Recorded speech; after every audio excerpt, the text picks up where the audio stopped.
Bueno, buenas tardes a todos, bienvenidos a este nuevo encuentro de Estado de SATS. Realmente ha sido un poco el tiempo entre el último encuentro y este, pero lo que ha ocurrido durante la visita del Papa Benedicto XVI definitivamente amerita hacer algo, ¿no? Y es por eso que tenemos invitados hoy al cineasta Ismael de Diego, al periodista Reinaldo Escobar, al abogado que dirige la Asociación Jurídica Cubana, Wilfredo Ballín, y a Berta Soler, la activista de las Damas de Blanco. Queremos hablar sobre este tema y, por supuesto, después queremos pasar al público porque evidentemente hay muchas vivencias en este corto periodo antes, durante y después de la visita al Papa. Entonces, para comenzar, quisiera preguntarle a algunos de los invitados ¿qué significó para ellos la visita de Benedicto XVI a nuestro país? No sé cuál de ustedes desea comenzar. Bueno, para mí, mujer, dama de blanco, católica, era muy importante o fue muy importante, puesto que es quien representa aquí en la tierra a Cristo. Y queríamos sentirnos más cerca de Cristo. Para nosotros sabemos de que estamos necesitados, el pueblo de Cuba, de respeto a los derechos humanos. Sabemos que estamos necesitados de libertad. Depende del pueblo de Cuba la libertad de nosotros. Pero bueno, al llegar el Santo Padre aquí a Cuba, pensé o estaba muy segura de que íbamos a estar más cerca de Cristo, y realmente fue así, entre paréntesis, ¿no? Puesto que el Santo Padre no pudo o no tuvo tiempo de escuchar a su rebaño. Ballín.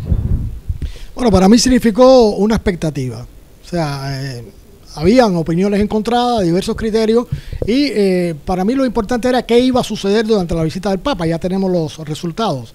Y evidentemente, desde mi punto de vista, superó las expectativas en lo que yo esperaba en cuanto a represión, en cuanto a medidas de seguridad, etcétera. Entonces, desde ese punto de vista, superó ampliamente lo que yo esperaba. Se dice que toda frustración es hija de un exceso de expectativas. Por esa razón yo no me sentí frustrado por la visita de Benedicto XVI, porque no me hice ninguna expectativa grandiosa de que su presencia en Cuba fuera a modificar algo en relación a la posición del gobierno con sus opositores o en relación a los derechos ciudadanos, ¿no? Creo que la visita de Benedicto XVI trajo un saldo positivo para la Iglesia Católica. Hemos tenido un Viernes Santo como día feriado, pero lo que no sé si ese Viernes Santo, esa ganancia, se puede equiparar con todo lo que ocurrió, con toda la represión que hubo alrededor de la visita de Benedicto XVI. Bueno, Antonio, para mí en lo particular, yo soy una persona que no está dotada de la fe, sobre todo la fe cristiana, y para mí no significaba nada la visita del Papa. De hecho, me tomó por sorpresa el día que llegó, porque yo no tenía claro ni siquiera la fecha. Pero sí significó un encontronazo con una realidad de la que hasta ahora yo no había formado parte, y fue de esta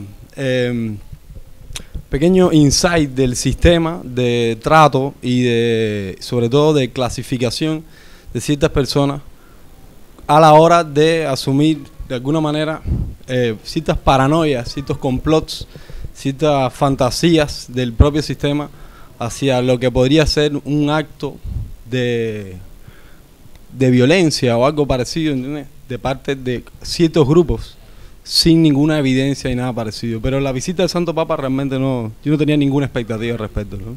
Bueno, hay un punto que a mí me parece muy significativo.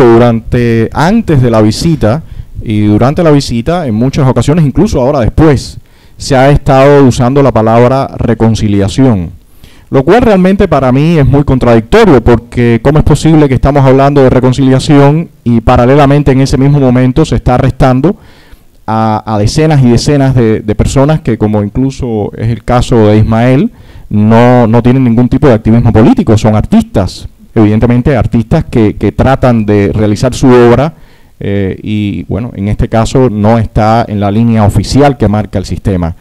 ¿Qué creen ustedes de la palabra reconciliación y este discurso cuando estamos viviendo paralelamente esta ola de arrestos y detenciones? Y no solo eso, sino bueno, se cortaron las vías de comunicación. ¿Qué creen ustedes de esto? Mira, hablar de reconciliación, pero mediando la violencia, me parece que evidentemente eso no lleva a ningún lado. Para hablar de reconciliación hay que hablar de paz, hay que hablar de diálogo, hay que hablar de consenso, hay que hablar de que vamos a conversar directamente, sin presiones, vamos a conversar sin miedos, y si se actúa de forma contraria, pues para mí sencillamente se excluye ya per se la palabra reconciliación. Si hay presión, si hay intimidación, si hay violencia en las personas. Ese es mi criterio. Berta o... Sí, yo realmente coincido. Reconciliación es paz, no violencia, y el gobierno cubano lo que hace es imponer, decir yo soy el que mando y nada más. Usa la arbitrariedad de leyes que realmente muchas leyes que hay en este país vigentes y que no se respetan, y como ellos son los que están en el poder, usan su fuerza, su brazo represivo contra personas indefensas y no quieren escuchar. Es imponer, y realmente la palabra reconciliación no tiene que ver nada con gobierno cubano y con pueblo, porque el gobierno cubano lo que hace es reprimir y fortalecer su brazo represivo. Pero Berta, déjame hacerte un momento una pregunta, porque en particular el grupo de ustedes, la Damas de Blanco, es de los grupos que más ataques recibe, aparte en forma directa, violenta, brutal, golpes, insultos.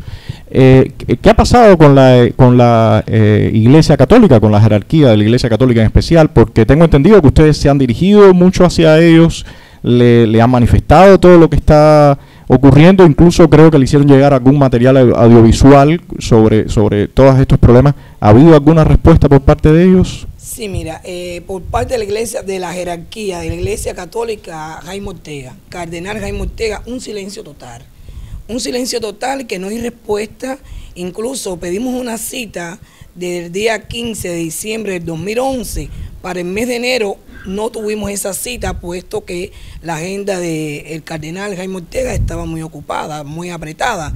Realmente nos dieron la cita que estamos pidiendo nosotros antes que llegara el Santo Padre aquí a Cuba. La tuvimos los primeros días de marzo y no pudo ser con el cardenal. Siempre fue con Monseñor Porcari. La Iglesia Católica está en un silencio total. Por eso es que el gobierno cubano goza de la impunidad de las leyes. El gobierno cubano está amparado por los inversionistas y todo lo que puede recaudar, todo lo que puede tener es para fortalecer su brazo represivo, pero también goza con el silencio de la jerarquía de la Iglesia Católica, el cardenal Jaime Ortega. Hasta ahora no hemos tenido ninguna respuesta. Incluso cuando pedimos cita para podernos entrevistar, podernos ver con el cardenal Jaime Ortega, no la tenemos hasta ahora. Y sí vamos a seguir tocando las puertas, porque somos mujeres que tenemos fe y amor por Dios, por Cristo. Y las puertas, nosotros somos parte de la doctrina social de la Iglesia Católica. Vamos a seguir tocando las puertas, nos atienda, nos dé respuesta el cardenal Jaime Ortega, o nos vamos a seguir tocando las puertas. Reinaldo, ¿qué crees, como hablábamos ahorita, de esta contradicción entre reconciliación y violencia? ¿Por qué? Mira, solo hay reconciliación, propiamente dicho, entre personas que se han llevado bien y empezaron a llevarse mal en un momento determinado, ¿no? ¿Qué ocurre? Aquí cuando hablamos de reconciliación se plantea en varios planos, ¿no? Uno es en el plano de los ofendidos y los ofensores. Cuando la discusión, el conflicto, hay una víctima claramente demostrable y hay otro que es el victimario evidente, pues le toca al victimario dar el primer paso para solucionar el problema de la reconciliación, porque realmente a la víctima solo le corresponde pedir y rogar. Es decir, la víctima no puede perdonar, la víctima no puede abrir una puerta, la víctima es víctima, ¿no? Es al victimario que le corresponde. Entonces, toda posible reconciliación en Cuba se está basando en un término de diferencias políticas, de diferencias ideológicas. Los cubanos no tenemos que reconciliarnos por problemas interraciales. No tenemos que reconciliarnos por problemas interprovinciales, no tenemos que reconciliarnos por ningún otro problema que no sea la división ideológica que marcó este proceso que empezó en el año 59 y que continúa hasta hoy con todos los cambios que ha habido. También está la reconciliación con la gente que vive en el exilio, que fueron las personas que le fueron confiscadas sus propiedades, a muchos de ellos. Hay otros que están en el exilio que nunca le confiscaron nada. Pero bueno, a las personas esas, ¿qué reconciliación puede haber con ellos? Sencillamente le van a devolver las propiedades, o es que a los que le confiscaron las propiedades van a perdonar a quienes se lo quitaron. Es decir, ese término de la reconciliación no se puede ver como una sola palabra, como un solo punto. Es según cada caso. Están las personas que le han fusilado familiares, la gente que pasó 30, 20 años en prisión. ¿Con quién se van a reconciliar? Tienen a esas personas, para que haya una reconciliación hay que pedirles perdón.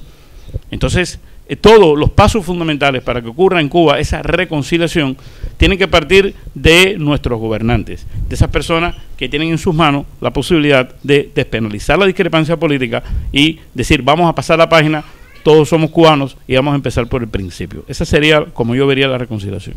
Ismael, en tu caso particular, tú nunca te has peleado con nadie.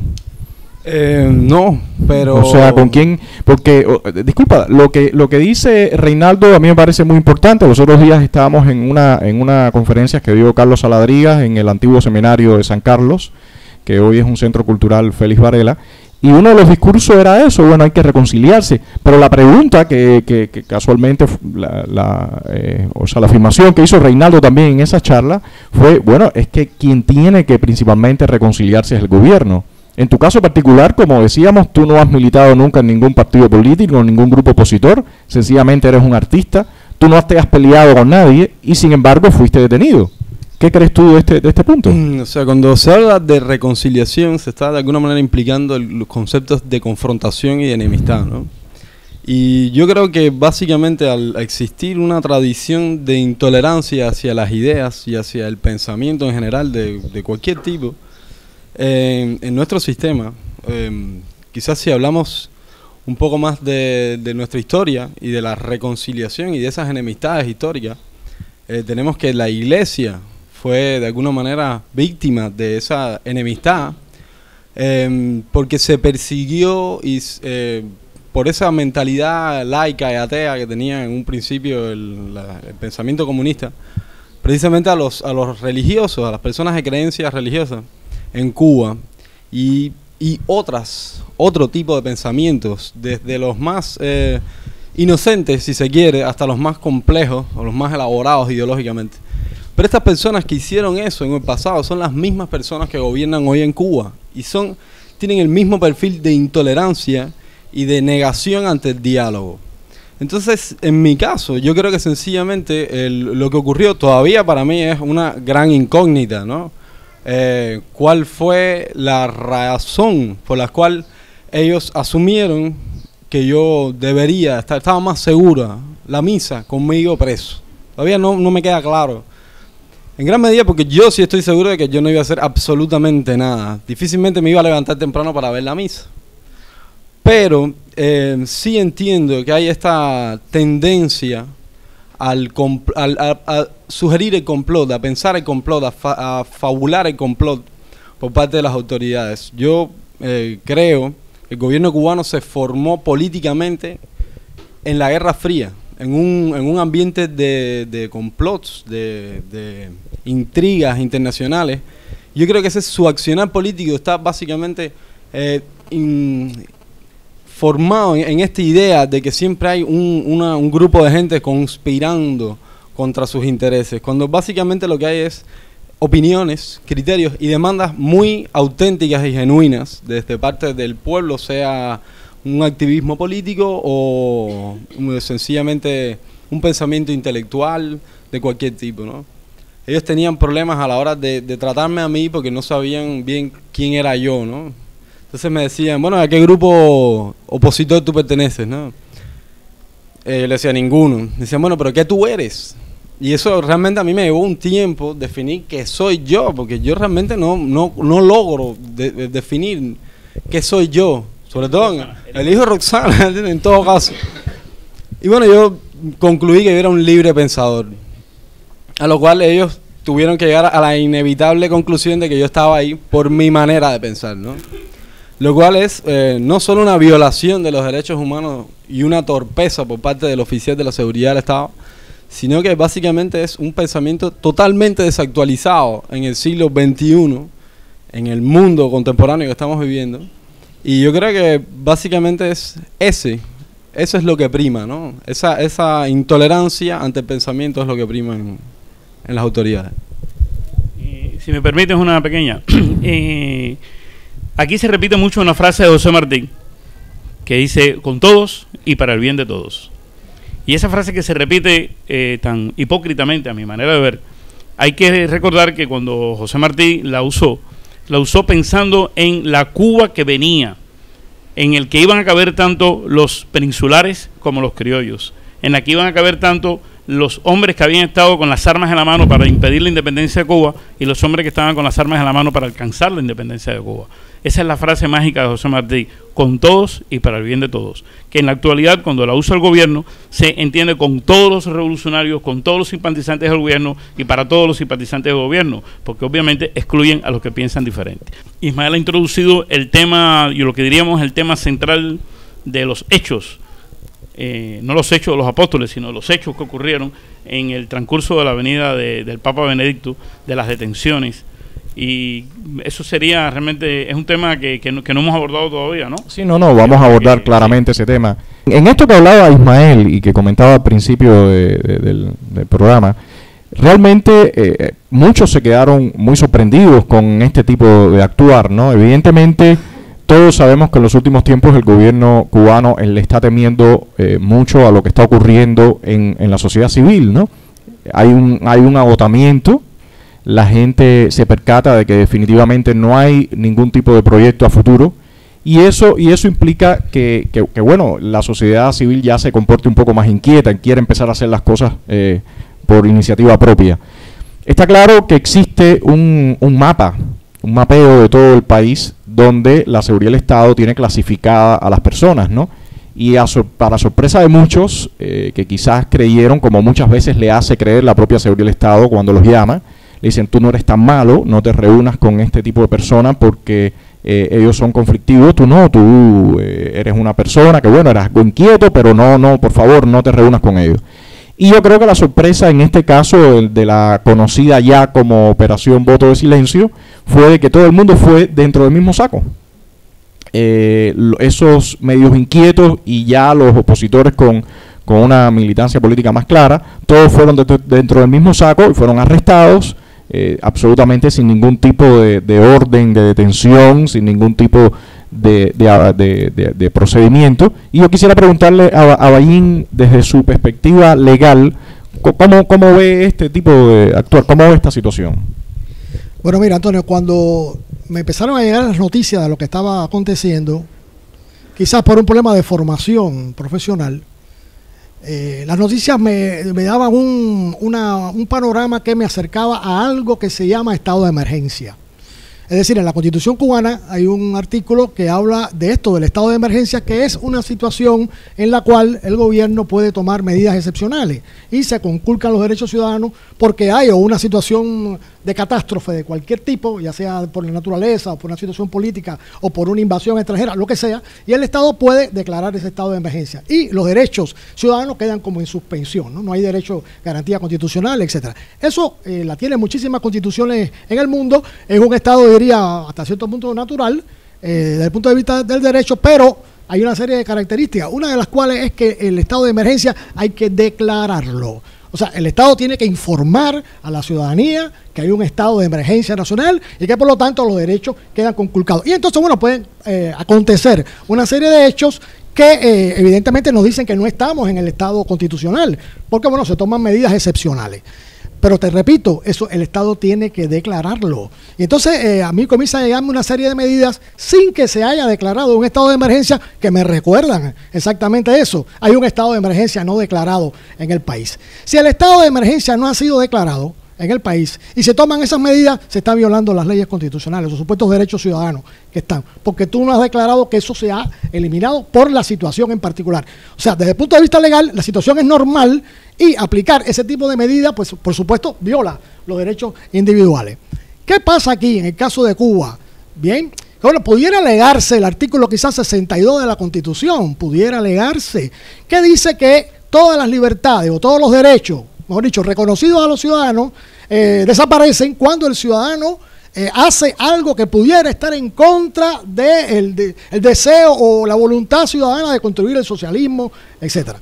Pero bueno, ese artículo también puede ser cuestionado muchísimo porque ahí hay una serie de criterios, qué cosa es el socialismo, cómo se entiende el socialismo en la actualidad, en fin, ahí podemos cuestionar muchísimas cosas y evidentemente sobre todo quién interpreta que lo que hace una persona está en contra de la voluntad del pueblo cubano de construir el socialismo y quizás no de mejorarlo. Entonces, eso queda, como se hablaba aquí, en un gran saco, donde si yo creo pertinente, digo, no, tú estás en contra del derecho de los cubanos, no que tú quieres mejorar eso con lo que tú estás diciendo, sino que tú estás en contra y te ponen en este saco, de forma totalmente arbitraria. Entonces, para mí, el actuar general que hubo es arbitrario, constantemente violatorio de las libertades ciudadanas, totalmente en contra de los derechos ciudadanos y me parece que eso es intolerable, venga de quien venga. Porque entonces la pregunta que yo me hago es, bueno, ¿y las otras autoridades y el Ministerio de Justicia y el gobierno? O sea, el Ministerio del Interior puede hacer lo que entienda pertinente, desconociendo todas las libertades ciudadanas y las autoridades que están por encima del Ministerio del Interior, ¿qué hacen? ¿Qué dicen? ¿Cómo se tolera eso? Entonces, evidentemente, si es así, entonces tenemos que llegar a la triste conclusión de que manda en Cuba el Ministerio del Interior. Totalmente la seguridad del Estado. Y que el resto de los poderes y las otras instituciones sencillamente no cuentan, cuando ellos entienden que no tienen que contar para nada. Y los poderes supremos de la nación, el Consejo de Estado, el Consejo de Ministros, pues hacen silencio, callan. O sea, que de cierta manera autorizan, reconocen, ponen el cuño ahí a favor de que eso se haga de esa manera. Y a mí me parece que eso es intolerable. Y que la sociedad civil no puede permitir eso más, porque entonces sencillamente no tenemos ningún tipo de libertad. Cuando se quiera, van a hacer con nosotros lo que se quiera hacer, de cualquier manera. Esa es mi opinión. Bueno, realmente incluso cuando la visita de Juan Pablo II, la dinámica fue totalmente distinta. En este caso yo conozco de personas católicas que tuvieron, que les fue imposible llegar a la misa, que bueno, también eran ciudadanos comunes, pero no estaban dentro de la planificación que se había hecho. El partido llevó gente, la plaza estuvo seccionada en bloques y, como decía, muchos no pudieron llegar. Berta, en el caso de ustedes, ¿qué ocurrió? Bueno, mira, realmente el gobierno cubano hizo una práctica de poder neutralizar a la disidencia interna en Cuba. Una práctica digo porque la puso en práctica y realmente le dio resultado, porque más de 300 activistas de derechos humanos y parte del pueblo también, este muchacho que no tiene que ver nada con la posición interna en Cuba, fue neutralizado, incluso el apagón telefónico que hubo. Nosotras quisimos ejercer nuestro derecho a el libre movimiento, de poder participar en la misa que el Santo Padre dio, lo mismo en Santiago de Cuba, como aquí en Ciudad de La Habana. Cuestión que el gobierno cubano no lo permitió por la intolerancia y porque el gobierno cubano está preocupado, pero aparte de preocupado, con mucho miedo. Claro, sabemos todos que ellos están en el poder y que ellos pueden acabar con nosotros cuando ellos entiendan.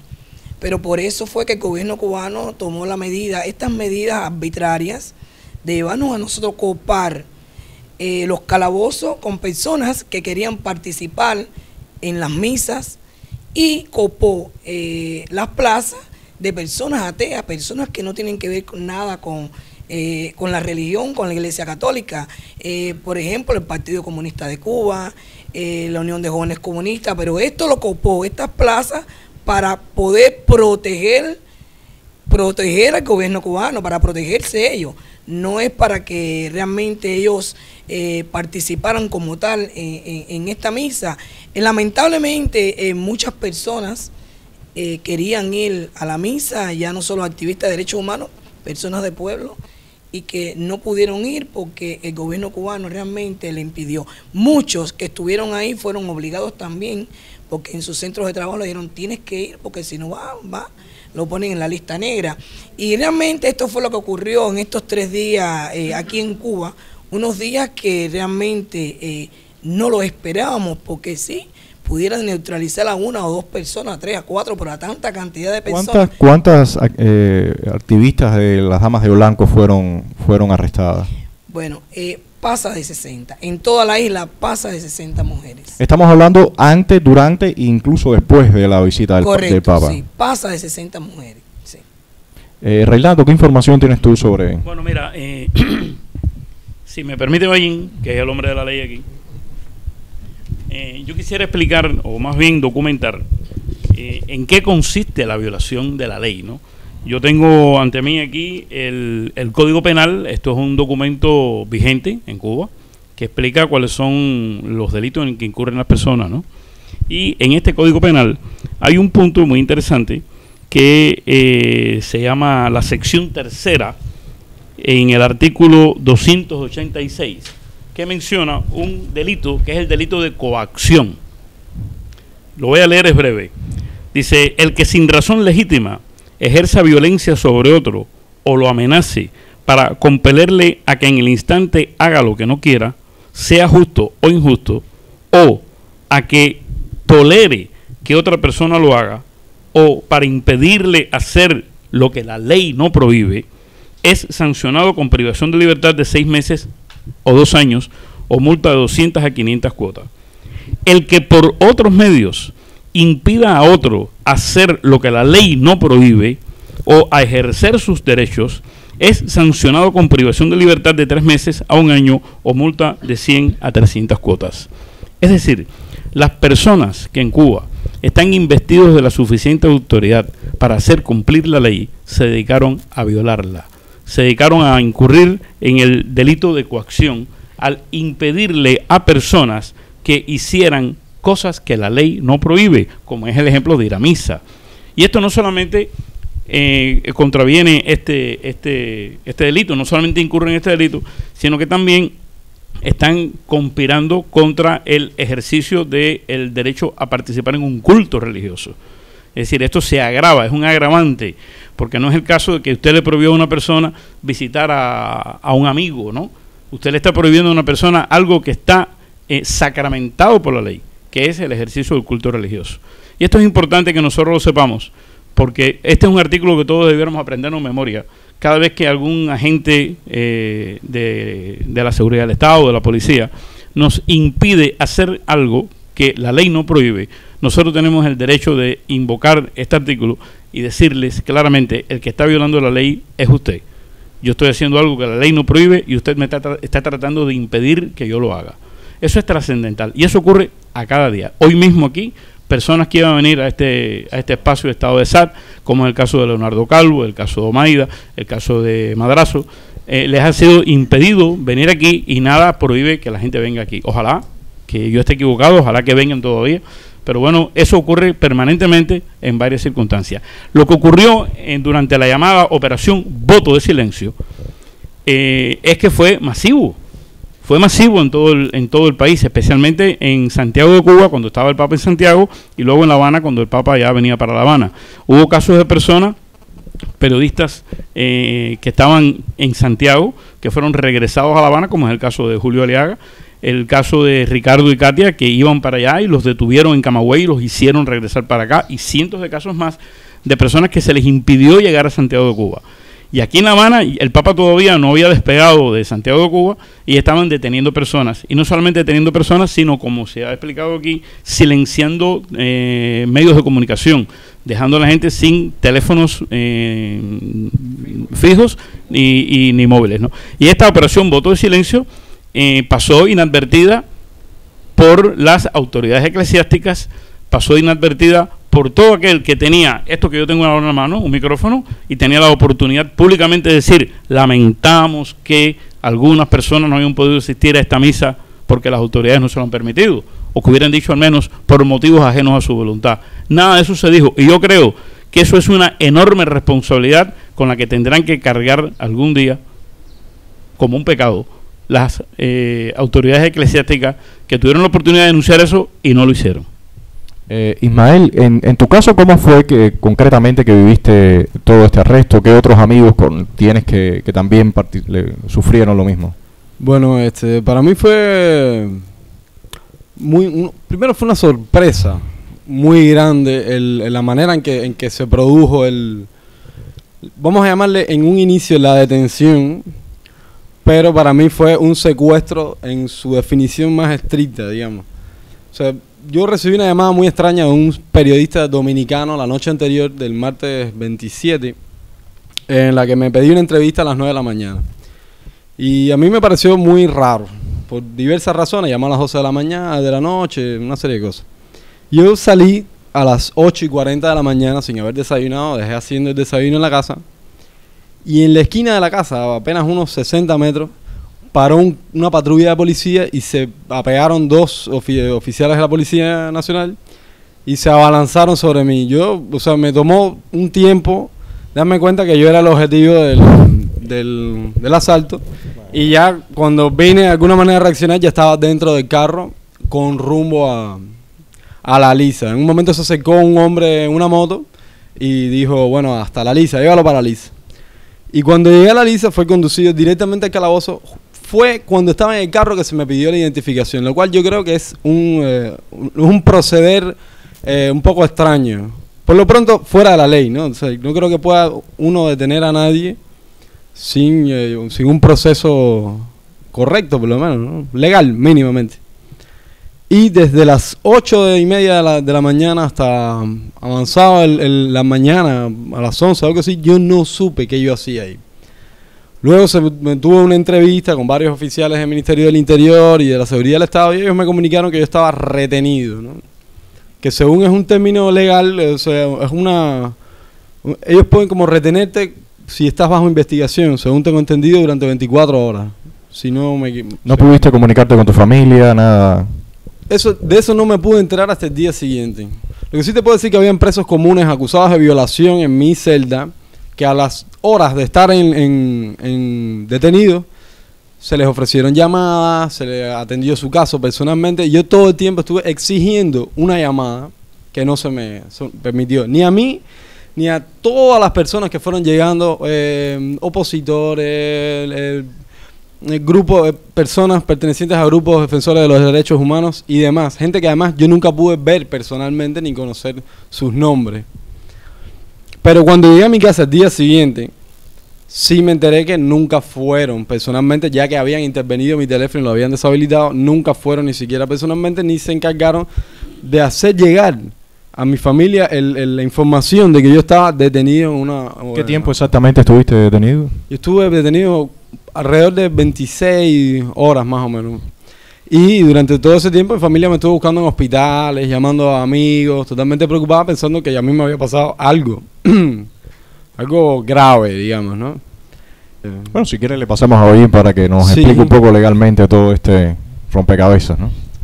Mira, yo empecé precisamente por hablar del artículo 62 y 67 de la Constitución, porque él acaba de decir una cosa muy interesante, Reinaldo decía otra ahorita, donde dice, bueno, mi familia me estaba buscando pues si me había pasado algo grave, ¿entiendes? Y yo creo que lo que le pasó fue gravísimo, extremadamente grave, ¿entiendes? Mira, en un país hay un orden jerárquico de la legalidad, ¿bien? La ley suprema de la nación es la Constitución de la República, y el Código Penal que Reinaldo leyó es una ley que queda por debajo, subordinada.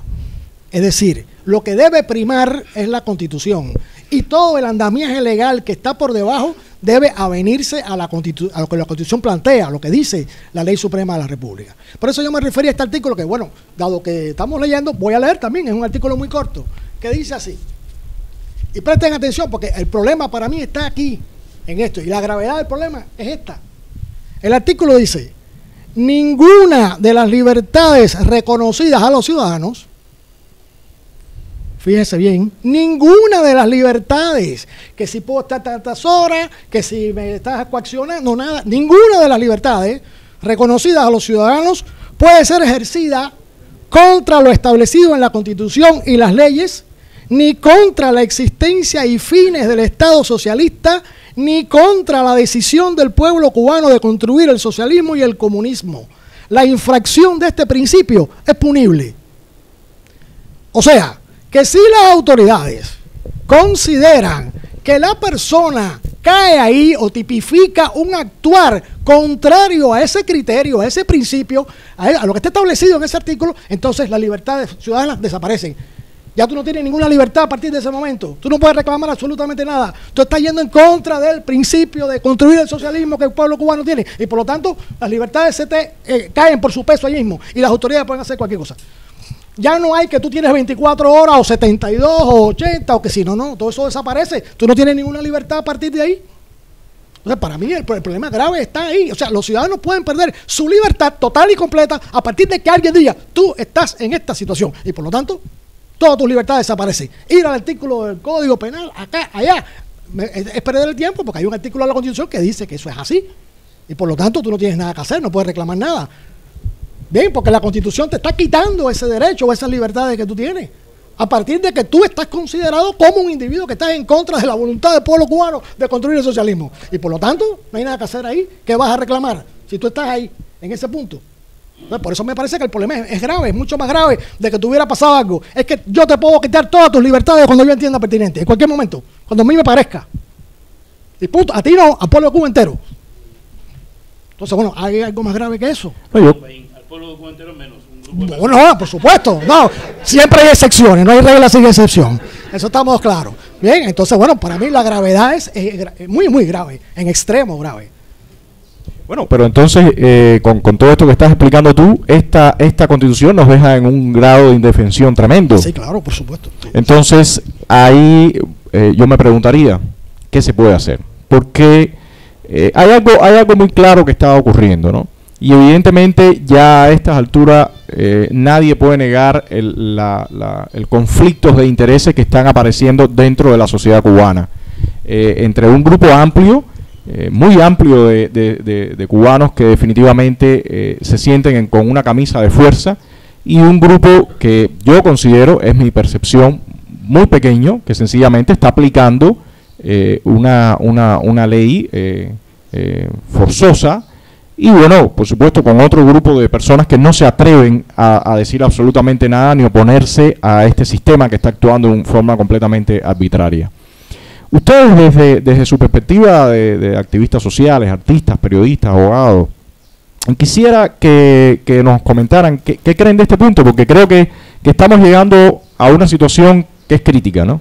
O sea, ¿qué vamos a empezar a hacer a partir de ahora? ¿Cuál va a ser la dinámica que se tiene que empezar a ocurrir dentro de la sociedad civil y el poder en Cuba? Porque definitivamente, como nos dice Baín, estamos a expensas de que un determinado grupo de personas haga lo que se le plazca en un determinado momento. Yo sé lo que no se puede hacer. Yo sé que no debemos acudir a la violencia. Porque si acudimos a la violencia, estaríamos instaurando una vez más, otra vez el mismo ciclo que no termina nunca. Y sé otra cosa que no podemos hacer, que es quedarnos de brazos cruzados. Esas dos cosas las sé. Lo que hay que hacer no estoy claro, pero sé que no podemos ni acudir a la violencia ni quedarnos con los brazos cruzados. Berta, ¿qué? Sí, perfecto. Es así. Somos personas pacíficas. La violencia engendra violencia. No podemos actuar igual que el gobierno cubano. Tenemos que ir con pacifismo, muy pacífico nuestro accionar, y tratar de reclamar a todas las entidades, a todos los lugares, y es efectivamente lo que dice Reinaldo, no quedarnos con los brazos cruzados. No violencia, no brazos cruzados. Tenemos que tratar de hacer algo.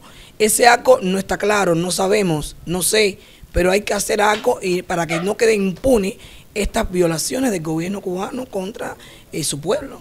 No puede ser. Hay algo, Berta, que a mí siempre se me ha quedado grabado en mi mente. Cuando después que se dio toda la situación de la muerte de Zapata Tamayo y los mítines de repudio a ustedes en Santa Rita, bueno, yo llevaba siempre a mi madre a misa, ¿no?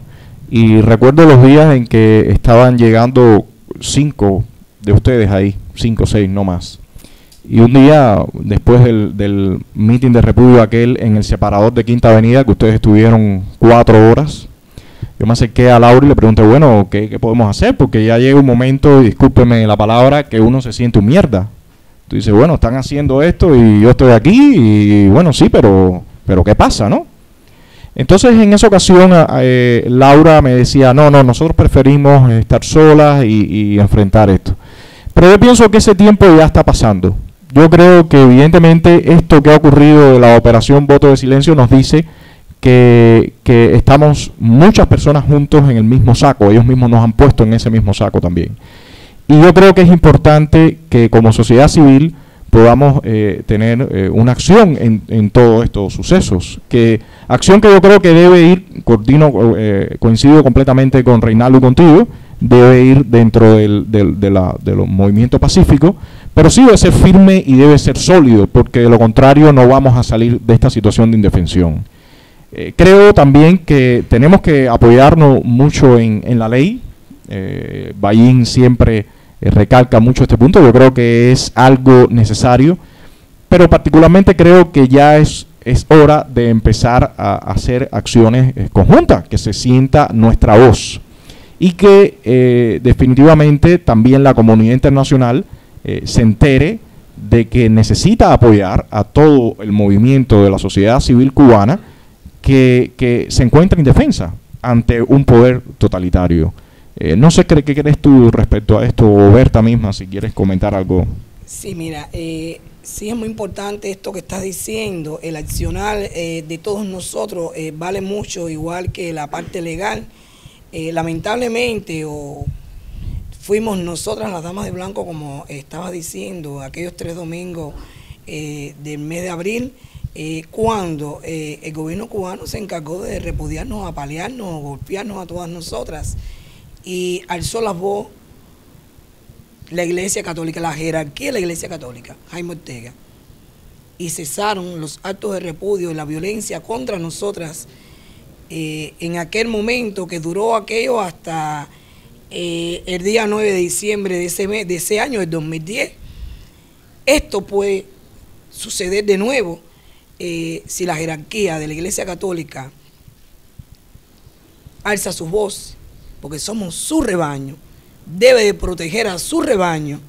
Quizás fuera un poco mejor la violencia, fuera menos violencia contra el pueblo de Cuba.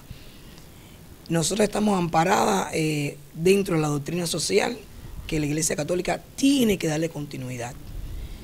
La sociedad civil, el pueblo, debe accionar contra esta violencia de una forma pacífica, igual que la comunidad internacional, divulgando, haciendo eco de la realidad de la situación actual del pueblo de Cuba, y condenar también al gobierno cubano, sancionarlo ante el mundo, de que sepa que son violadores y que no podemos aguantar más tantas torturas, tantas violaciones de derechos humanos que llevamos más de 50 años.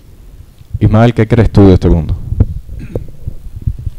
Bueno, yo creo que el cambio, el concepto del cambio en Cuba está muy estigmatizado, ya sea por el mismo sistema de gobierno cubano como por el mismo pueblo, ¿no? El cambio parece ser una especie de transformación radical de todo lo que existe, y quizás nosotros estamos muy marcados por la misma revolución cubana que lo transformó todo de una manera brusca y de un día para otro, ¿no? Quizás eso es un peso que nosotros cargamos y es un concepto de cambio que nosotros prácticamente no nos podemos desprender de ese tipo de cambio, ¿no?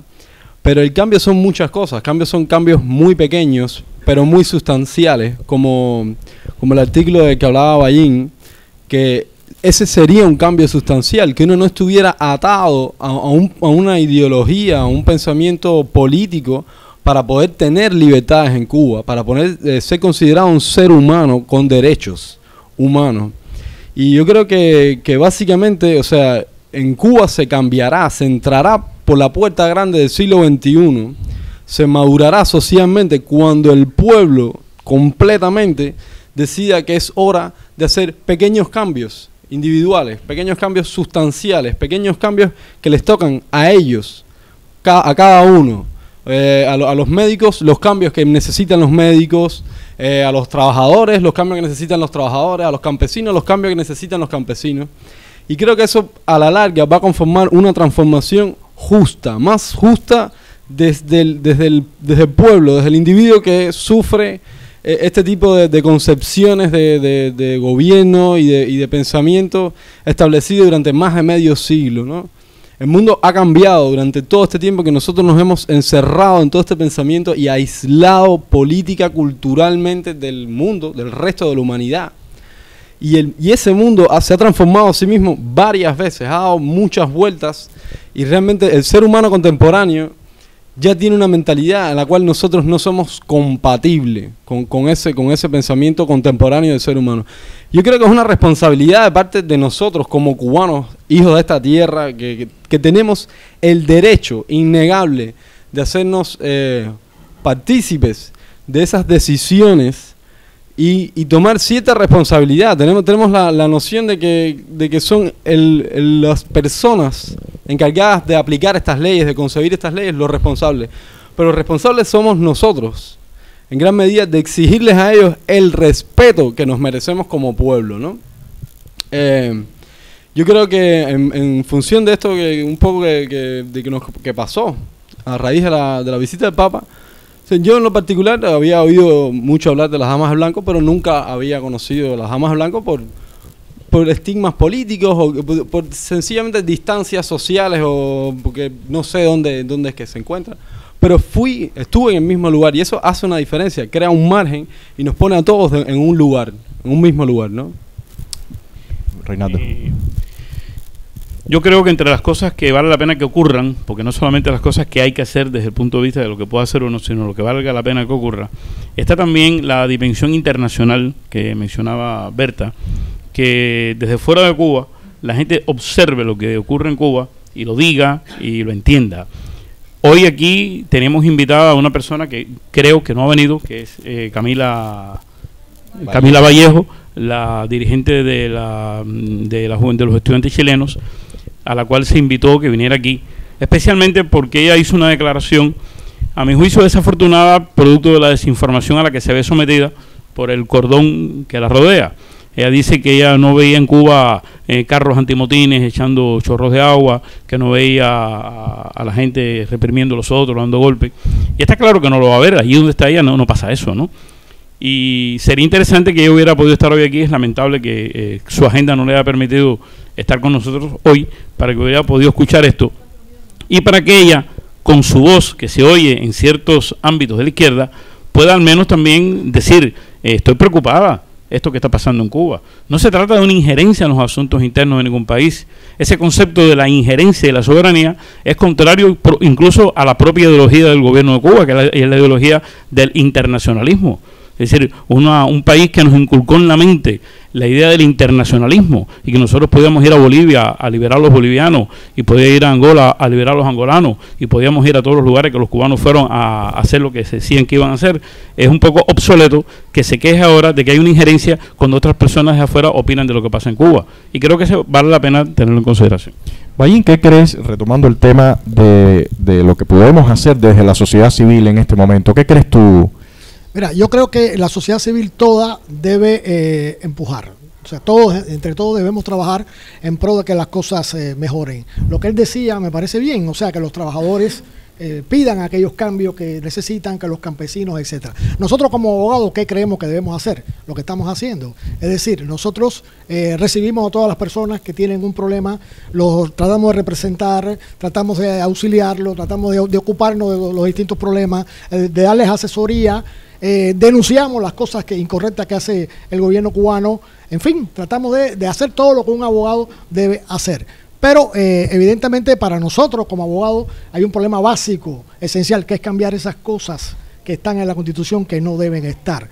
Y nosotros, como tú sabes, estamos tratando precisamente de legalizar la asociación con el ánimo de poder luchar más todavía en esa dirección. Hay que hacer cambios sustanciales en la Constitución cubana y en las leyes generales. Y vamos a presionar y hacer todo lo que esté a nuestro alcance para que eso se logre, que eso es lo que nos toca a nosotros como abogados. Estamos tratando también de ayudar a las damas de blanco, de darles que los cubanos conozcan los derechos que tienen para que puedan reclamarlo, para que puedan exigirlo. Eso también es un freno en determinados momentos a las autoridades. Es decir, cada cual empujar allí donde está más capacitado para y hacerlo sin miedo y con toda la fuerza posible hacia adelante. Y entre todos sí podemos lograr cambios. Yo creo que una parte de la culpa la tenemos nosotros los cubanos, que no hemos logrado llegar a ese punto todavía, pero si lo logramos a partir de ahora, fuera formidable. No, pero hay algo que discúlpeme que retome, pero es, por ejemplo, situaciones muy concretas. si nosotros, si Berta y el grupo de las Damas de Blanco tienen, digamos, bueno, vamos a decir en pasado, porque no quiero llamar mal agüero, ¿no? En unos días un meeting de repudio. Nosotros estamos en nuestras casas y lo sabemos. Hay un grupo, una turba de gente, incluso organizados por en el último, bueno, siempre en los mítines está hasta la policía, cierra la calle, están acordonados y ahí están haciendo todo lo que se les place. Bueno, ¿qué podemos hacer nosotros como ciudadanos? Es mi pregunta, como activista social. Mira, de mi punto de vista, de ver, es muy importante esto. Ahora en este momento le están haciendo un acto de repudio a las Damas de Blanco. Pues la oposición interna en Cuba, los activistas de derechos humanos, la sociedad civil, le hace un acto de repudio a la policía. Ellos nos están haciendo un acto de repudio y entonces viene la sociedad civil atrás y entonces le están a su vez haciéndole también un acto de repudio al gobierno. Entonces vamos a ver cómo vamos a tocar. Ellos nos repudian a nosotros, pero ustedes lo están repudiando a ellos. Esto es una cosa que puede ser muy efectiva. Muchos activistas de derechos humanos saben que las Damas de Blanco van a estar en un lugar. A las Damas de Blanco la van a repudiar porque saben que la van a repudiar, ya está sitiado el lugar, ellos vienen por detrás, entonces vamos a ver cómo vamos a tocar, entonces van a repudiar a los que vienen atrás y están repudiando a las Damas de Blanco. Yo pienso que eso es una cosa bien buena, de que no solo a las Damas de Blanco, ¿qué van a hacer ellos cuando vean un grupo de activistas de derechos humanos que vienen tras de ellos? Entonces, pienso yo, es una idea. No, yo me pregunto porque, por ejemplo, ayer mismo, hace unos días, yo estaba leyendo lo que le ha ocurrido a nuestro amigo José Daniel Ferrer. Incluso la nota que leí en Cuba Encuentro me pareció atroz, ¿no? La hija llega de la escuela y se encuentra con que a la madre y al padre se lo han llevado, están haciendo un registro en su casa y la pregunta mía cuando lo estaba leyendo, bueno, ¿qué estamos haciendo nosotros? O sea, es alguien cercano a nosotros, lo conocemos, sabemos la tremenda persona que está sufriendo eso en este momento y bueno, ¿qué estamos haciendo nosotros? Y en este caso todo esto lo pongo en el mismo paquete porque cuando ocurrió esta operación de voto de silencio, que nos desconectaron a todos, pues todo el mundo estaba como paralizado. Bueno, ¿qué hago? ¿Dónde voy? ¿Cómo? Yo creo que esas cosas se tienen que discutir, hablar claro. Aparte, hay que reclamarle directamente al gobierno por todas las vías, la vía legal, la vía civil. Hay que ir y alguien tiene que dar el frente. O sea, no es posible que ocurra una acción de este tipo y que sencillamente caiga en el olvido, porque esto es abonar una situación más crítica para el futuro. Sí, ya Lenin había hecho un libro que se llamaba ¿Qué hacer? Y no creo que pudiéramos seguir aquí sus recomendaciones al respecto. Pero hay una cosa que está clara, ¿no? Cada uno de nosotros tiene una cuota de conciencia interior, ¿no? Yo he hablado con personas que desconocen lo que está pasando en Cuba, ¿no? Que no lo saben directamente, pero un buen día se enteran, ¿no? Y yo le pregunto a esas personas, bueno, ahora que ya lo sabes, ¿qué vas a hacer con ese conocimiento en tu cabeza? ¿Te vas a quedar como estabas? Ahora ya sabes que está pasando eso, ¿no? ¿Y ahora qué? Ahora eres responsable también, ahora eres cómplice también. Y yo creo que eso es una cosa muy importante que podemos hacer nosotros que somos comunicadores, que es llevarle a las personas, al mayor número posible de personas, la información visual, la información por texto, las ideas, hacerles saber a la gente lo que está pasando en Cuba realmente. Aquí tiene que terminar ya de una vez y por todas el aquello de, es que yo no lo sabía. Nadie podrá tener derecho en Cuba un día a decir, yo no lo sabía. A mí nadie me va a decir a mí que en las altas esferas de la jerarquía de la Iglesia Católica en Cuba no se sabía que en Santiago de Cuba un hombre había sido golpeado y había sido detenido por expresar su opinión política en voz alta. A mí nadie me va a hacer creer de que en esas esferas desconocían que habían decenas de cientos de personas detenidas en todo el país por impedírsele acudir para impedirle acudir a las misas y para todo eso. Y esas personas callaron. Pero bueno, no es lo mismo callar porque no lo sabías, a callar sabiéndolo. Y yo creo que de alguna manera cuando uno le hace saber a las personas, le transmite la información de lo que está pasando, no es que inmediatamente esa gente empiece a actuar, pero por lo menos ya se sienten culpables. Y yo creo que eso es un paso importante. Bueno, hace más de una semana, el viernes pasado, a raíz de toda esta situación, redactamos un documento entre un grupo de activistas para denunciar lo que había ocurrido.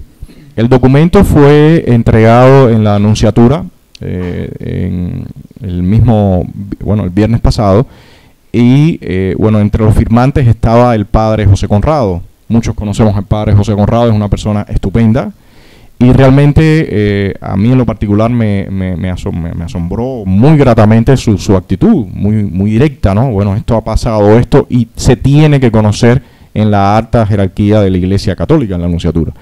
Él me había comentado que también le entregaría al obispo allá en Santiago de Cuba.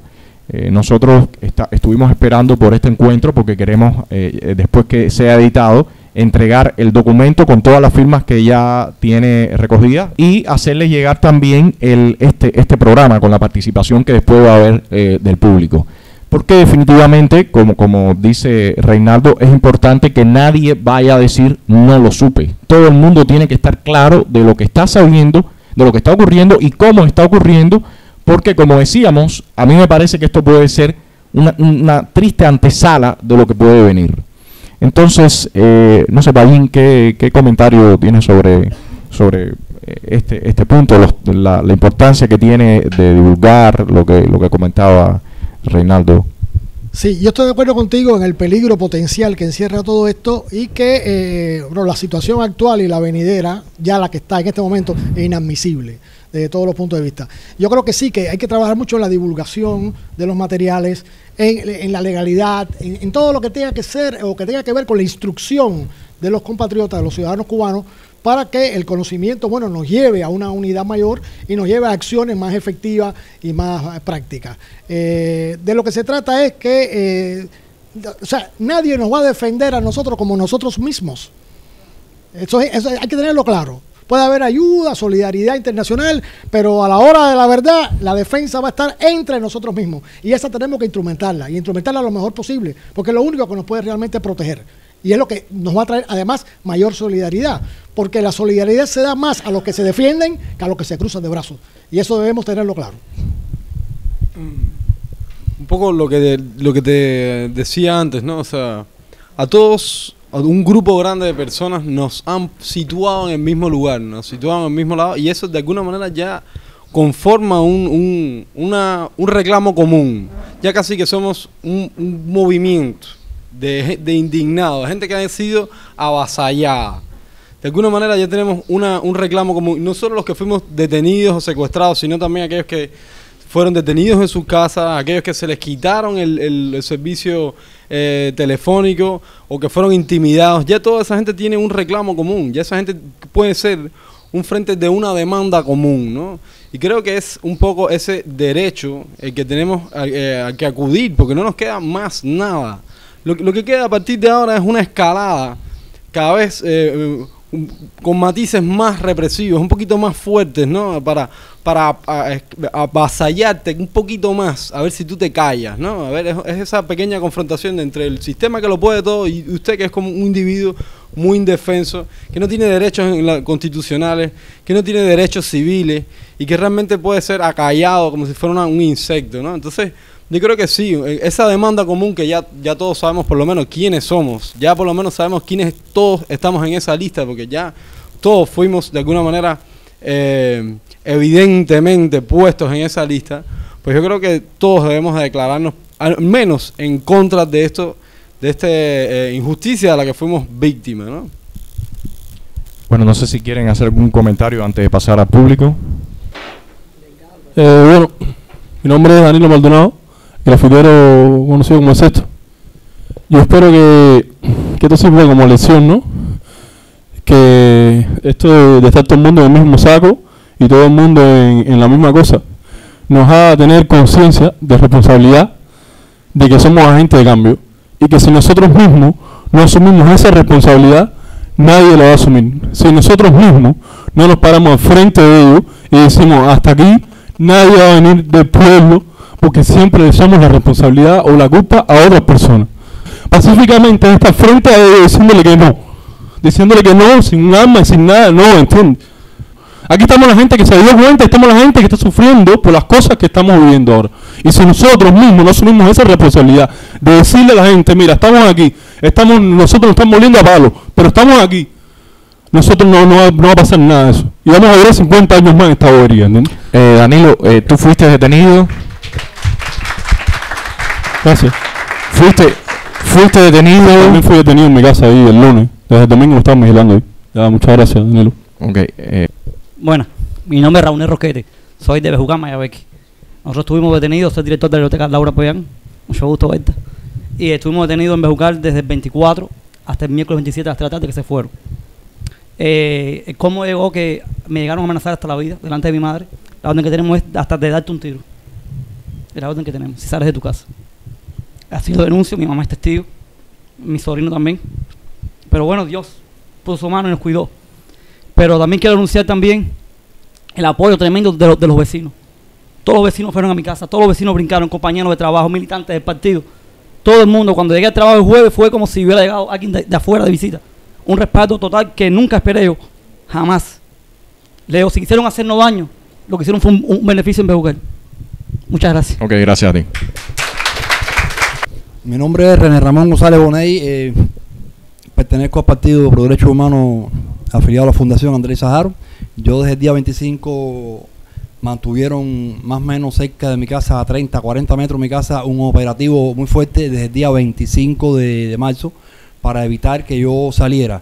Yo se lo dije claro a ellos que ellos tenían que gastar conmigo porque ellos tenían que estar hasta el día 28. Y el día 28, cuando yo decidiera salir, ellos tenían que dormir y tenían que estar en ese lugar ahí, lo mismo en la esquina de la farmacia, y ahí se mantuvieron hasta el día 28. Ya el día 28, sobre las 8 de la mañana, decido ir para la Plaza Cívica José Martín, y ahí me interceptan y me cogen y me llevan para un puesto de mando. De puesto de mando me llevan a los calabozos de Santiago de las Vegas. Ahí habíamos 12 opositores, incluyendo el sexto, el esposo Sara Marta. Todas esas personas las soltaron ese día, el día 28, después de las 7 de la noche, y a mí me dejaron para el día siguiente, después de las 11:30 de la mañana, día 29, la cual salí con varias amenazas por parte de la policía política, que me iban a desaparecer, muchas amenazas con mi hijo. Hola, mi nombre es Giovanni Sánchez, soy blogger y quería abordar 2 puntos rapidito. Uno es mi preocupación y otro es una pregunta dirigida a Wilfredo Ballín. Estoy profundamente preocupada con esta ola represiva, ¿no? La viví, no en carne propia, no fui encarcelada, pero empecé a ver cómo mis amigos desaparecían y a mi móvil comenzaban a llegar todo tipo de mensajes de Ismael está detenido, Eugenio está detenido, era como una película de terror, ¿no? El temor que tengo es el siguiente: cuando los padres despóticos, en este caso es nuestro Estado, nuestro gobierno, la seguridad del Estado, castigan a los hijos irreverentes, rebeldes, que hacen lo que el padre no quiere. Normalmente la secuencia del castigo va en ascenso. Lo castigan hoy, el niño vuelve a hacer esa travesura, que en el caso de la sociedad civil cubana es la necesidad de expresarnos, de decir, de encontrar espacio, y el castigo posterior es peor. Yo tengo mucho miedo de que mis amigos, mis colegas, mi familia, yo misma, empecemos a aparecer en las cunetas de las calles. Señores, no falta nada. En la medida en que nos atrevamos, la prisión momentánea, la amenaza, la retención en las casas no les va a ser suficiente para el control. Y van a optar por la violencia. Ya están optando por la violencia. Entonces esto hay que pararlo aquí porque vamos a vivir las mismas escenas que ellos tanto criticaron en los años 58, 57, de los jóvenes apareciendo torturados en las calles. Hay que parar esto, ¿no? Esa es mi preocupación. Mi pregunta es la siguiente a Ballín. El papel jugado por ETEXA, su rama de telefonía celular Cubacel, fue un papel de verdugo, contrario a los estamentos, a los principios de toda telefónica. Las telefónicas tienen como objetivo comunicar a las personas, estar allí en el momento en que uno necesita tomar un teléfono y hacer una llamada o mandar un mensaje. Cubacel fue el brazo tecnológico de la represión y eso tiene que pagarlo. Tiene que pagarlo. ¿Por qué? Porque Cubacel está necesitada de inversionistas extranjeros. Y Telecom, Movistar España, Claro Perú, la telefónica que sea, que no tengo ninguna confirmación de cuál de estas va a ser, que quiera invertir en ETEXA, tiene que saber que está invirtiendo en una compañía telefónica que tiene el monopolio de ese servicio en un país y que además se presta para la represión. ETEXA es sinónimo de represión. Y eso yo creo que quisiera saber con Ballín ¿qué acción legal podemos emprender nosotros como usuarios y clientes reprimidos, que se nos cortó el servicio en un momento que a lo mejor era de auxilio, se nos negó el auxilio telefónico también? ¿Qué podemos emprender contra Texas? Mira, si este grupo que está aquí nos da la tarea, nosotros podemos hacer una demanda, porque hay una violación contractual ahí, evidentemente. O sea, hay una violación masiva de contratos con todos los clientes de Texas, con todos los usuarios. Si ustedes nos dan esa tarea, nosotros preparamos esa reclamación legal para que todo el que se haya sentido afectado la firme, y vamos a presentársela como una reclamación masiva a la dirección de Texas. Eso es lo que te puedo responder. Eugenio Leal. ¿Sí? ¿Se está yendo? Bien. Bueno, es a raíz de la intervención que hizo Giovanni. Bueno, fui detenido. El sábado pasado me enteré que me habían ido a buscar a la casa, incluso un carro de la policía con 2 motos, que deben ser los 2 que me interceptaron en la calle después en horas de la noche. ¿Qué ocurre? Con respecto a lo que dice Giovanni, que teme que las personas aparezcamos en la cuneta.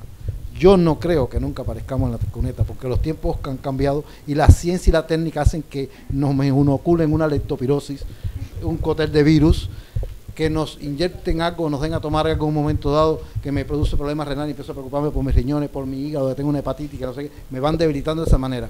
Y la ciencia y la tecnología en Cuba, la biotecnología y todo eso está altamente desarrollada. Yo soy Emaro, el escritor. Algo que hacer, como decía el señor acá, hay que hacer cosas concretas. Yo tengo un pequeño ejemplo. Días antes de que llegara el Papa, de que se llegara el Papa, detuvieron a Aldo, uno de los miembros de Jehová Aldeanos, por un incidente en la escuela con su hija. Y cuando lo detuvieron, alguien lanzó una convocatoria por los celulares que llegó a mí para estar enfrente de la estación de policía a las 8 de la mañana para hacer un meeting, para por lo menos decir lo que nosotros pensábamos ir para las 8 de la mañana. Bueno, liberaron a Aldo a las 3 de la mañana. Y bueno, después, por supuesto, 3 de la mañana me estaban avisando que lo habían liberado. Quiere decir que por lo menos ese fue un pequeño combate que ganamos, porque lo convocaron la policía para evitar que hubiera un meeting frente a una estación de policía con incluso la prensa convocada. Liberó a Aldo y salió Aldo preso. Y le ganamos un pequeño combate, como puede ser otros muchos que pueden pasar. Eso es un ejemplo de qué se puede hacer, convocarnos por los celulares o por otros medios que tenemos que ir accediendo por la fuerza, no hay otra forma. Ignacio Estrada, yo tengo una experiencia que quizás quiera transmitírsela a alguien, y es que en uno de los momentos que uno de los oficiales de la seguridad del Estado que está en las afueras de la casa llega a donde estamos nosotros a decirnos el por qué no podemos salir, nos echa en la cara que la Nunciatura Apostólica había hecho una denuncia ante el Ministerio del Interior por el hecho de que yo estaba mandando hacía días SMS a los teléfonos del arzobispado, la Nunciatura Apostólica y algunos miembros del episcopado cubano sobre lo que estaba aconteciendo en Cuba con la represión a las damas de blanco y activistas de derechos humanos con respecto a la visita del Papa Benedicto XVI. Y cuando decimos esto es por el papel que jugó la Iglesia en el momento de la visita de Benedicto XVI en Cuba, y el hecho que nos cerró completamente todas las puertas, o que no dejó que el pueblo cubano realmente se identificara en esta visita, como había sucedido con anterioridad con la visita del Papa Juan Pablo II. Creo que realmente la Iglesia Católica necesita una inyección de sangre joven o de personas que realmente se identifican con el pueblo cubano. ¿Por qué no recoger firmas? ¿Por qué no hacer cartas? ¿Por qué no levantarle demandas a la Iglesia? Que necesitamos un nuevo cardenal, un cardenal que realmente abogue por los derechos del pueblo cubano.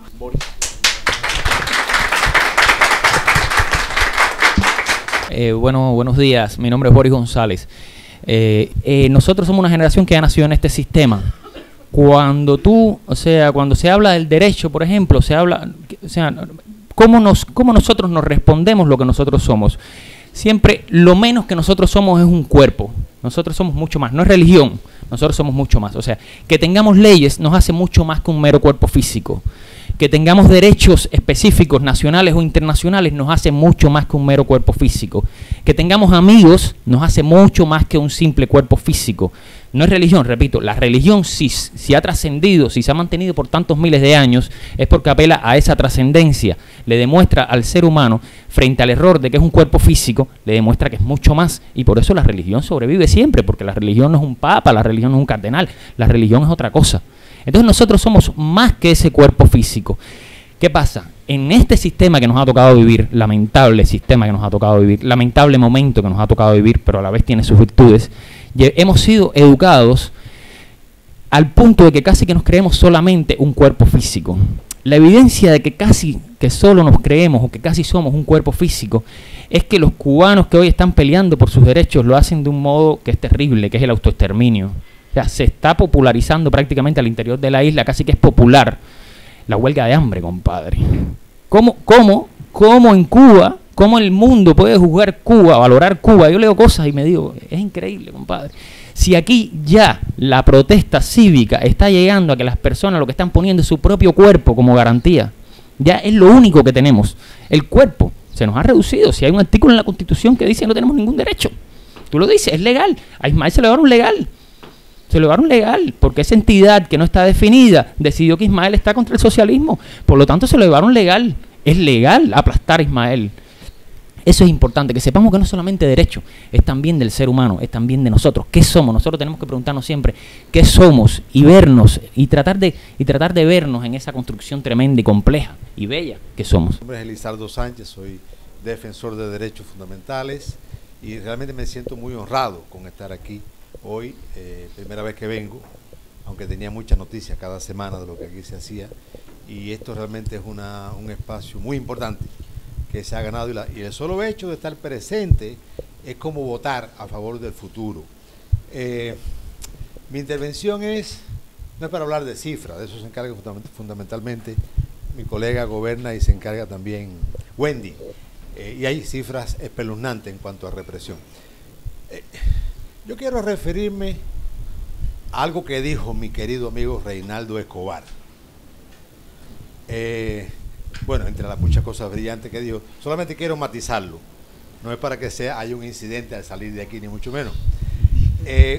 Cuando habló se refirió al tema de reconciliación. Ahí me tocó, más por viejo que por sabio, estar presente en una reunión de un grupo de cubanos, exprisioneros, en fin, opositores ya al gobierno, en la que se formuló por primera vez en Cuba la tesis de reconciliación nacional. Eso fue un 10 de octubre de 1987. No por gusto se cogió la fecha. Y sigo creyendo que en algún punto del camino en el futuro habrá un proceso de reconciliación nacional en Cuba, entre todos los cubanos. Y el matiz que quiero expresar o señalar en cuanto a lo dicho por mi querido y admirable amigo Reinaldo, es que esta idea de reconciliación nacional supone alguna forma de perdón nacional.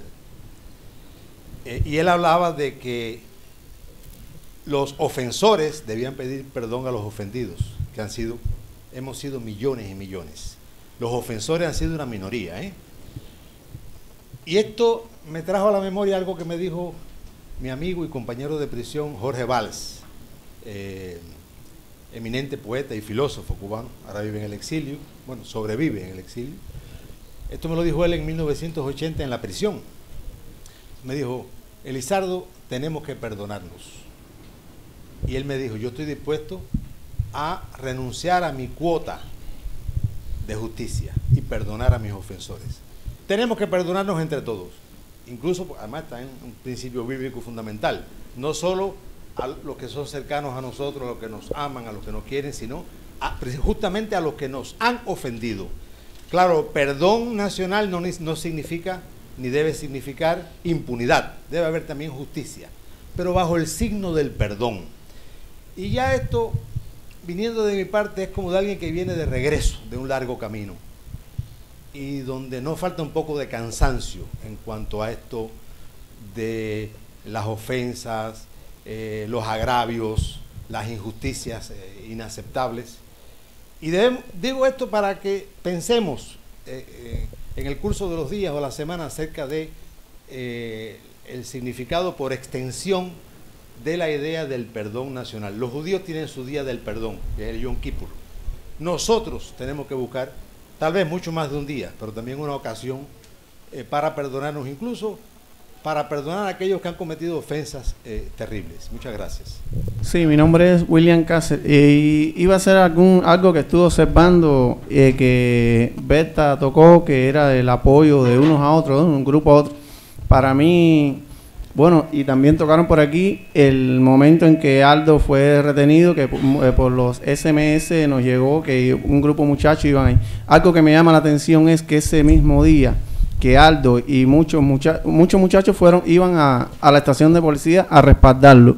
Pero ese sábado también Berta Soler estaba reunida con sus damas de blanco en Neptuno, y a la vez los 13 disidentes se habían metido también en la iglesia. Es decir, que si se crean varios campos de batalla al mismo tiempo, el gobierno no va a tener agentes de seguridad ni chivatones en todas las cuadras para detener esta ola en contraposición a lo que nos están haciendo nosotros. Eso es lo que quería decir. Buenas tardes. Mi nombre es Agustín López, blogger independiente. Fui detenido después de las 10:30 de la noche, cuando dormía. Un aparatoso operativo, como si hubiesen ido a detener un capo de la droga. No pensaba ir a la plaza, no pensaba oír el sermón. Soy adventista, pertenezco a una institución protestante y no es que cuestione la ética del catolicismo, sencillamente no pensaba hacer nada. Tengo ahora 4 preguntas aquí para el panel. La primera dice, es más bien dirigida a Bayín. ¿Cómo se puede encauzar, si se puede, legalmente al Estado? La segunda pregunta dice, ¿existe o no libertad religiosa en Cuba? La tercera pregunta, ¿deja el Estado alguna alternativa a la no violencia que pretendemos nosotros? Y la cuarta pregunta, que ya lo he dicho aquí 3 veces, sigo abogando por el cambio completo de constitución. Yo no espero nada de este Estado. Un mes antes de suceder todo esto, puse un post donde describí todo lo que sucedió un mes antes. Sencillamente, en lo único que erré fue en que no me incluí que iba a ser detenido yo. Ahí sí no, pero exactamente como sucedió la detención de la dama de blanco, parece como, no lo hice para eso, no, lo hice para ver si reaccionaban y hacían todo lo contrario. No, pero lo hicieron exactamente como lo escribí. No espero absolutamente nada del sistema si no se esfuerza al cambio, no, para mí, a la extirpación del sistema sin los hombres. Mira, a nosotros nos cuesta un trabajo tremendo, demandar a un oficial de policía. Nos cuesta un trabajo tremendo que un fiscal cambie una medida que dictó en un momento determinado. Los tribunales son otros. O sea, demandar al Estado cubano, yo no conozco la fórmula para hacer eso. Porque además, aunque existiera, realmente no llegaría nunca. Eso no va a pasar jamás. O sea, ellos no se van a... el propio Estado, con su propio aparato, no se va a encauzar a sí mismo. Eso no tiene yo no tengo la solución para eso. Esa es la respuesta que te puedo dar. Bueno, preguntaba sobre libertad religiosa. Bueno, la Constitución dice que hay libertad de credos, libertad religiosa en el país. Hay distintas denominaciones. Está la iglesia adventista, están la iglesia católica, están los yoruba. Bueno, en definitiva, eso, ¿hasta qué punto ellos tienen libertad real? Bueno, eso es otro asunto. Pero que hay distintas denominaciones y que está refrendado en la ley, sí existe. De lo que se trata es que en algunos lugares, en algunos países, está prohibido por ley la existencia de determinada religión.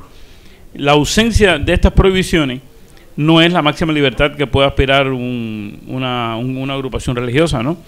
Pero cuando de hecho en la Constitución, en las leyes, se expresa que hay libertad de culto, que no es lo mismo libertad de culto que libertad de religión. Si la libertad de culto es un paso más allá, en el sentido de que uno no puede prohibir a nadie que tenga dentro de su cabeza y en su alma determinada religión. Eso es improhibible, si existe la palabra. Pero sí puede regularse por la ley el tema del culto religioso. Por ejemplo, en Cuba, durante mucho tiempo estuvieron prohibidos, no sé si por ley, pero sí por decreto quizás, la existencia de los testigos de Jehová, atendiendo a que los testigos de Jehová pues tenían la posición esta relacionada con la bandera cubana y con los símbolos patrios, ¿no? Yo no sé si esa prohibición existe. Yo he visto un renacimiento de los testigos de Jehová y no tengo noticia de que haya habido. Lo que sí no existen son templos de testigos de Jehová.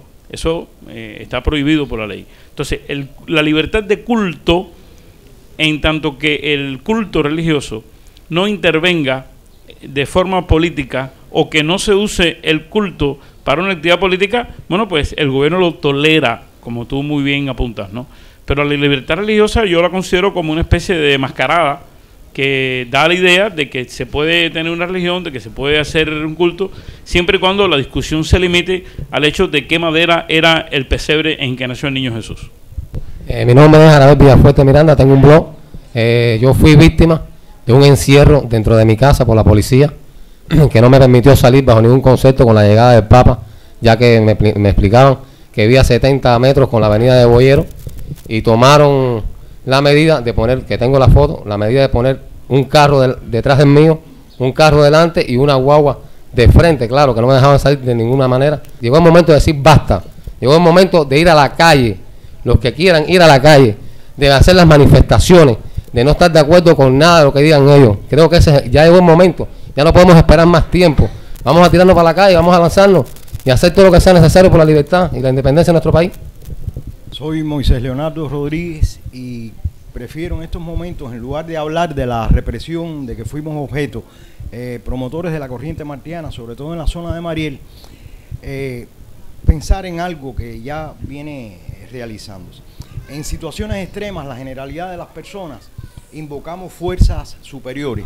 Esta fuerza superior, esta iglesia, que es una organización internacional y poderosa, que en la práctica, los hechos dicen que no están a nuestro lado, nosotros consideramos que debe ser pensada, sustituida por otra organización internacional y poderosa, en este caso Naciones Unidas.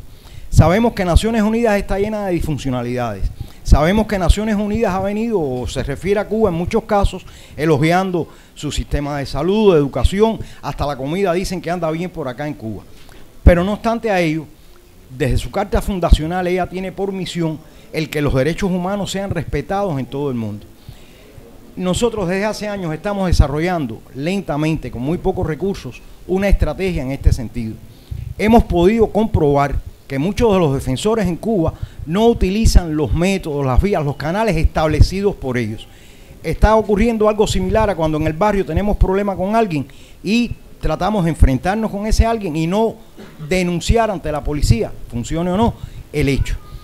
Y entonces, la estrategia de que estamos hablando incluye, por una parte, la formación que en estos momentos debe acelerarse de la mayor cantidad de cubanos posibles para que sean capaces de comunicar por sus canales todas las violaciones de que tengan conocimiento. Por otro lado, en estos momentos estamos también haciendo una coordinación entre la mayor cantidad de individuos, grupos e instituciones de la sociedad civil posibles para presentar una demanda, exigir a Naciones Unidas que acabe de intervenir en la otra cara de la moneda de Cuba. Y lo que quería venir era ofrecer, porque en este momento no puedo abusar de su tiempo, que lo antes posible poder exponer toda esta estrategia en conocimiento de ustedes a través de este espacio magnífico que es Estado de SAT. Eso era todo. Muchas gracias. Orlando Luis Pardo, blogger y fotógrafo. Simplemente, o sea, bueno, se ha vivido, hay un componente anónimo en la policía política, en la represión. O sea, a mí no se me identifican las personas, ni prácticamente a nadie, o te dan un nombre, el nombre de la gente, que casi siempre son bíblicos. Moisés, David, Abraham, ¿no? Pero si hay un nombre que tiene carnet de identidad, que tiene móvil, que tiene personalidad civil, que es Orlando Márquez. Orlando Márquez, director de la revista Palabra Nueva de la Arquidiócesis de La Habana, una semana antes de la visita del Papa, 2 semanas antes, legitima de alguna forma todo esto que está pasando. Por primera vez en la historia de la Revolución Cubana, se le da voz en el periódico del órgano oficial del Partido Comunista de Cuba para que lance una invitación a las autoridades cubanas a intervenir en lo que consideren necesario para asegurar que no haya un plan nacional, son sus palabras, que se esté organizando a través de estas personas que parecen católicos, pero que usan los móviles todo el tiempo. Son palabras literales de Orlando Márquez en el periódico Granma. Yo creo que ese panfleto de Orlando Márquez legitima y de alguna manera hace bien, hace deseable y hace bueno a los ojos de Dios la represión que ocurrió. Tal vez sí había un plan para boicotear la misa y lo sabe la jerarquía de la Iglesia Católica y la policía política solamente actuó a instancias de Orlando Márquez. Yo creo que Orlando Márquez, como vocero del cardenal Jaime Ortega Lamino,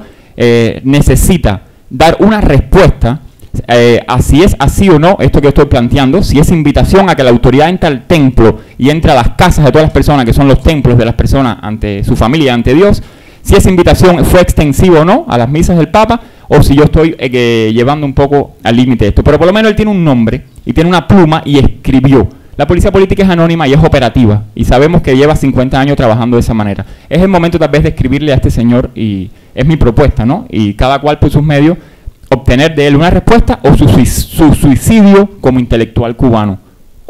Ángel Santiesteban, escritor, blogger. No hay que crearse más expectativas, o no hubo que crearse más expectativas en cuanto a la llegada del Papa. El Papa, como lo que es, un jefe de Estado que vino a negociar sus propios intereses, un empresario que vino a Cuba a negociar sus intereses para el catolicismo en Cuba, que de hecho no es una plaza económica que a él le interese, como si lo es México y el resto de los países de América. El hecho es que él vino a negociar y de inmediato Fidel Castro se reunió con el grupo de organizadores y lo primero que pidió fue que no lo pusieran al nivel histórico con que él le había hablado al pueblo cubano, que lo bajaran. Eso me parece un acto, una comedia, una ñoñería, como las tantas que él tiene. Ya, de hecho, eso incurre en que está humillando al otro jefe de Estado, ya no lo considera a su nivel, lo está humillando. Por tanto, hay una negociación desleal en cuanto a ese jefe de Estado que estaba esperando. La pregunta, o las preguntas de las tantas, las dos preguntas serían: ¿Jaime Ortega, el cardenal, traicionó al Papa? ¿O el Papa se traicionó a sí mismo? Por lo tanto, traicionó el programa del catolicismo. Me parece que ahí están esas cuestiones. El Papa no es ingenuo, no vino a Cuba con ingenuidad. Nos ocupamos de escribirle, las leyera o no, cartas de decirle lo que iba a ocurrir y de lo que estaba ocurriendo en ese momento. Y así todo entró a este país, pasó y como si no hubiese sucedido nada, y no pasó absolutamente nada. Soy Alejandro Sánchez Saldívar, de la provincia de Artemisa, en el Marín.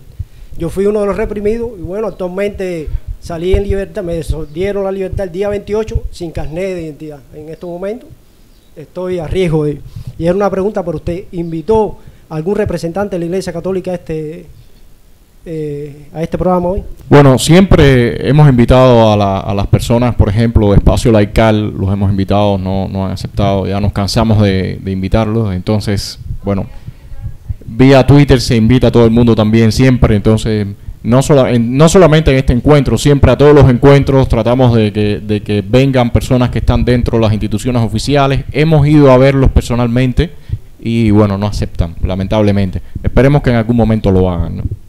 Soy Adalberto Blanco, la Corriente Martiana, bibliotecario independiente.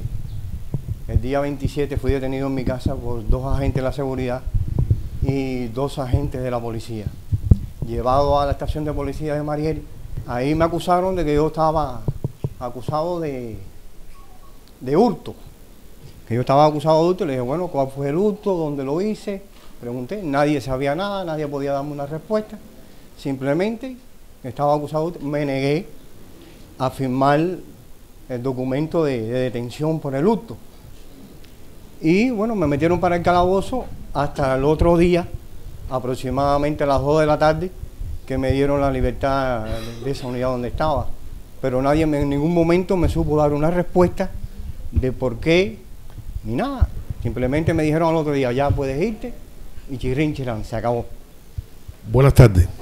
Yo soy Iván Esteban, expreso sancionado a 20 años por este régimen, el cual me encuentro en este momento de libertad condicional.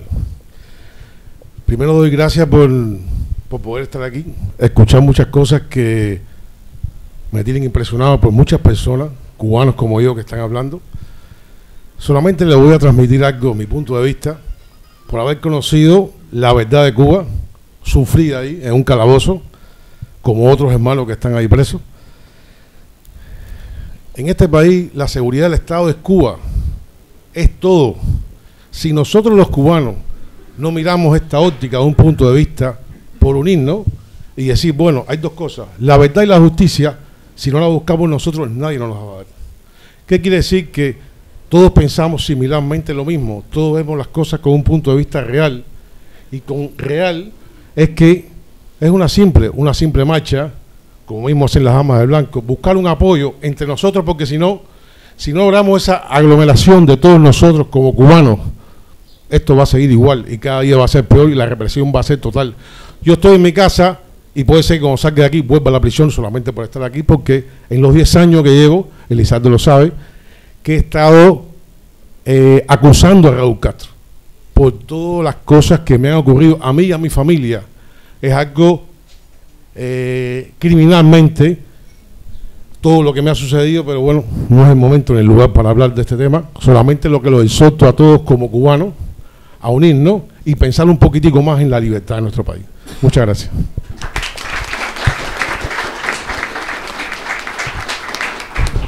No, bueno, mi nombre es Claudio Fuentes Madán. Yo también fui de los que fueron a buscar a la casa, aunque no directamente. En cuanto salí, ellos esperaron a que yo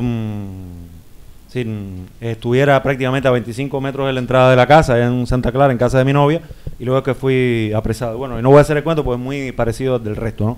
Yo lo que sí quería era dejar claro que cuando el artículo de la Constitución le abroga el derecho al socialismo de ser violento, de ser ilegal, de ser violatorio, ¿no?, con los ciudadanos que se comporten y piensen de manera diferente, esa misma Constitución está declarando que ese socialismo ya es una fiera ciega y que ese socialismo sencillamente también tiene unas características que no podemos permitir que se incluyan en él, ¿ya?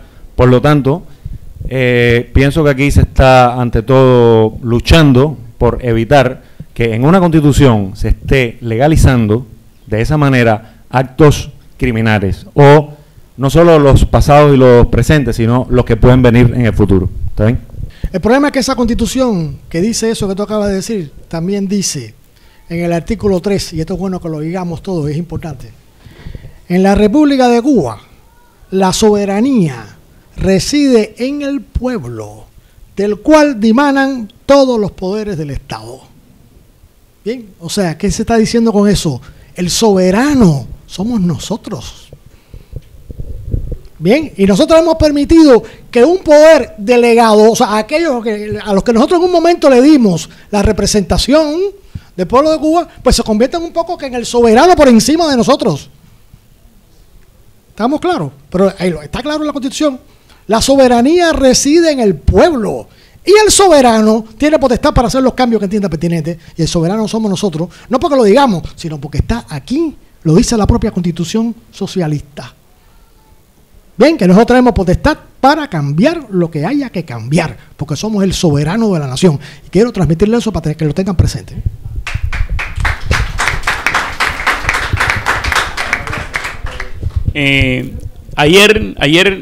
Ayer fue Viernes Santo. Recibí un mensaje de nuestro amigo Alberto Valdés, muy bonito, donde el equipo de la revista Convivencia decía que ellos estaban orando para que el pueblo de Cuba tuviera una resurrección sin traumas, ¿no? Haciendo esta metáfora, ¿no?, de estos días del Viernes Santo, ¿no?, del Vía Crucis. Y ayer en la noche, en el canal educativo, pude ver toda la ceremonia que estaba ocurriendo allí, ¿no?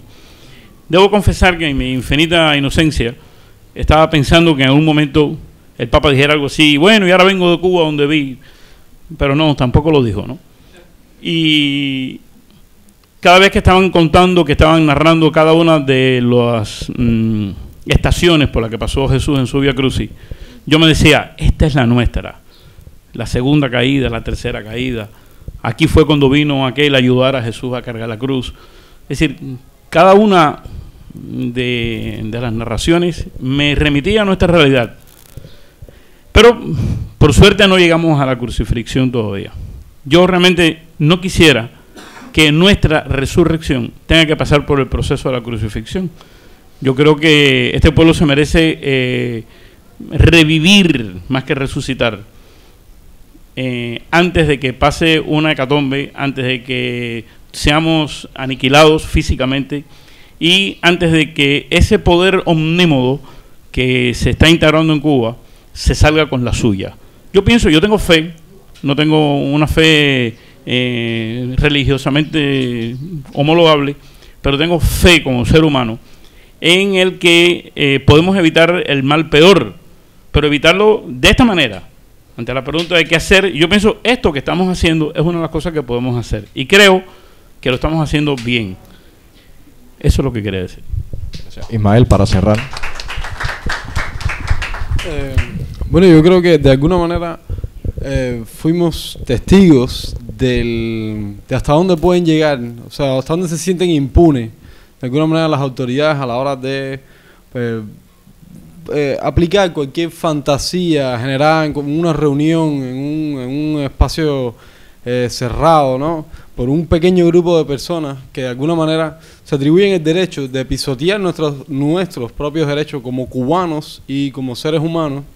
Y de alguna manera todos los cubanos somos responsables de eso, de esas tomas de decisiones impunes, porque o sea, el proceso que estamos viviendo hoy es un proceso que ha durado 50 años y que si ha llegado a este nivel de impunidad es por ese silencio que durante décadas no solo les fue permitiendo, sino que fue perdiendo el derecho de protestar, de tener una propia voz. Me refiero al pueblo cubano, ¿no? O sea, décadas de atropellos, porque si bien lo que estamos viviendo ahora es injusto y es represión, en los 60, los 70, los 80 se vivió una represión mucho peor, de la cual hay evidencia, cuyos protagonistas, cuyos ejecutores todavía están en el poder y esos atropellos, esa represión sigue impune. Y de alguna manera el hecho de que no se haya denunciado antes es lo que ha permitido que todavía estén en el poder y todavía se permitan precisamente la represión. Y yo creo que es eso, en gran medida, la denuncia del atropello, la denuncia de la ilegalidad, es en gran medida lo que nos corresponde a nosotros, los atropellados, llevar a cabo. Berta.